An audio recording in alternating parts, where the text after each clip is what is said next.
A terra ancora le tracce di sangue di quella che poteva essere una tragedia. Sabato, poco dopo le 17, un ragazzo di 22 anni di origini nigeriane, ospitato nella struttura di Zerman e in sella alla sua bicicletta, sta percorrendo via Preganziol. In quel momento imbocca la stessa strada anche una macchina. All'improvviso lo straniero cambia direzione. Per l'automobilista è impossibile evitare l'impatto.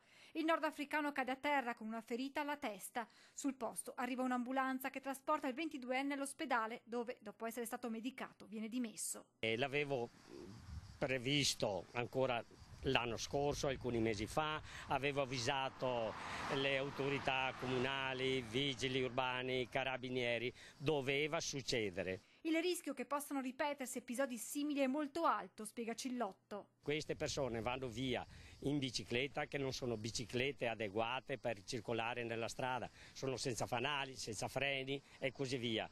Non hanno giubbetti ad alta visibilità. Fortunatamente l'incidente di sabato non ha avuto gravi conseguenze, ma il timore qui a Zerman è che prima o poi possa consumarsi una tragedia. Succederà di notte perché qua c'è un traffico notturno che è la fine del mondo, e quando succederà ci sarà il padre di famiglia magari che viene a casa dal lavoro stanco e avrà i suoi problemi perché ha investito una di queste persone qua.